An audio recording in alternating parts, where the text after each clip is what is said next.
Kentucky is where we go next. Lindsay joins us. Lindsay, you're on the Ken Coleman Show. Hi, thanks so much for taking my call, Ken. You bet, Lindsay. What's going on? So I have a question about what is the best way to handle a boss who is kind of negative and degrading when you know that you have the skills to do a really great job. I'm in a situation like that, and I just find it so hard to be motivated every day to do my best and be successful for him and for the business. It's a smaller business, so I just feel like we could all work really well together if there weren't these obstacles. Yeah, I'm sorry about that, Lindsay. I hate that you're going through this. Let's break this down a little bit more.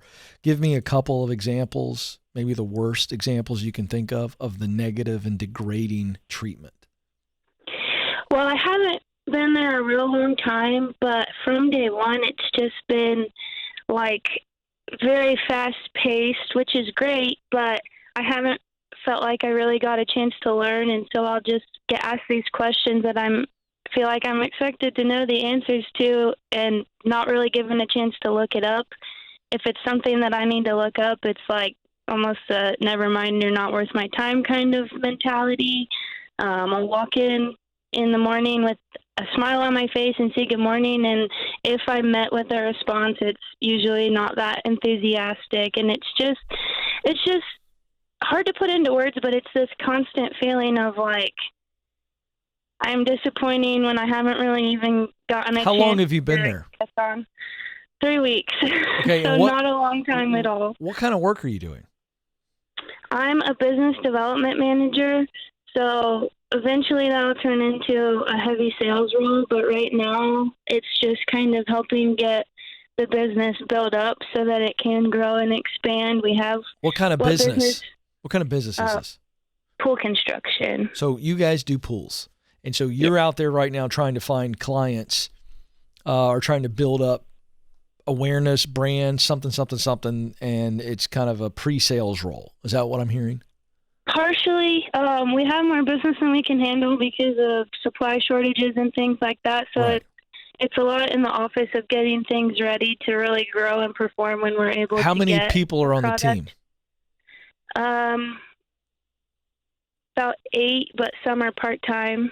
And is your boss, the one you're talking about, the owner of the company? Correct. How long has he or she been doing this? This particular business, 2 years, but more experience in the industry. So is it a guy or a gal? A guy. Okay, so here's the reality. I want to shoot straight with you. I am in no way minimizing how you're feeling, but I will tell you that it is enlightening to me right now, unless you've got more detail, that when I asked you to explain the negative and degrading behavior, what you told me was, what I heard was a little bit of irritation and maybe some impatience and some dismissiveness. But I didn't hear any degrading stuff. Now, I'm not saying that you're not right, but I really want to help you see what I'm seeing as you begin to report back to me what you're experiencing. This might just be a personality style and a lack of leadership awareness, which while that needs to be addressed by him, it doesn't sound like you're being degraded. Degrading to me, when I hear that, it's that he's insulting you, making you feel, just really, really awful about yourself. Is that happening? I would say feel bad, but I don't know about really, really awful. I think maybe I read too much into it at That's times. what I'm getting at. Is he saying things that are very obvious, or are you reading his body language or his briefness in his comments? Maybe he's short with you and he's got some attitude all over him. I mean, I feel like that's definitely happening, correct? Correct. All right. So that is almost as bad as or worse than a negative comment, because the negative comment, you've got a comment to deal with, right? But when you've got this kind of an attitude and you don't know what he's really thinking, that's worse. Am I right? Yeah. Okay. So here's the thing. Do you want to work there? Is this someplace you want it to work out? It sounds like you're hopeful. Like this could really be a good fit for you. You know, I really struggle on getting clear with exactly what I want to do. How old are you, Lindsay?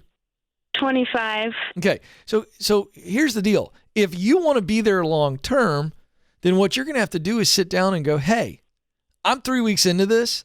I feel like I've identified a couple of things that I'm not doing well, or I'm not pleasing you very well in this area.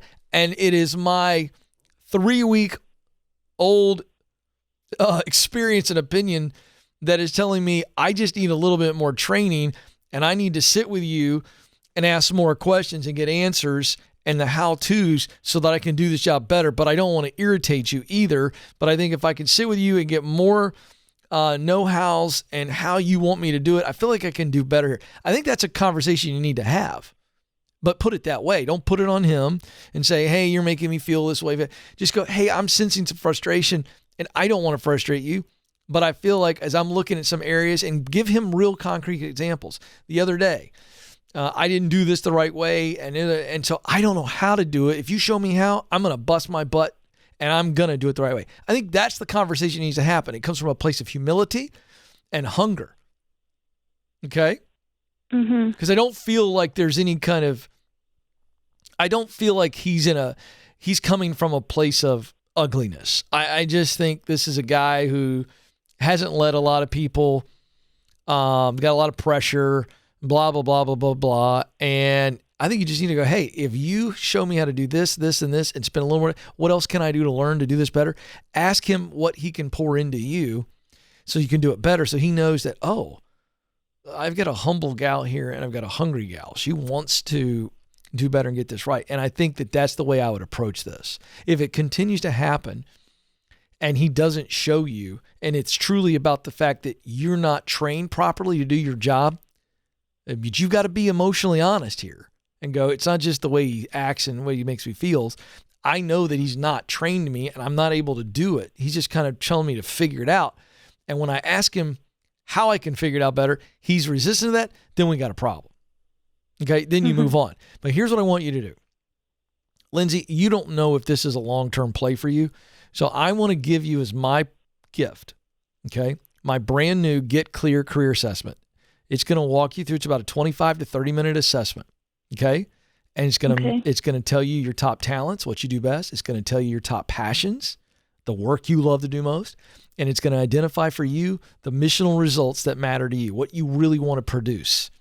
Talent, passion, mission. It's going to fill out a purpose statement for you that you can use as a professional guide. It's going to point you to many professional possibilities. Some will be a fit, some will not. If you're willing to take that and get clear, I'm going to give it to you. You in? I'm in. Thank you. All right. I'm investing $30 into you because I know you're going to turn that into an incredible legacy. I'm really proud of you for calling. Don't get down and get determined right now. Do what I told you to do in the meantime, and let's see if this is a good fit for you.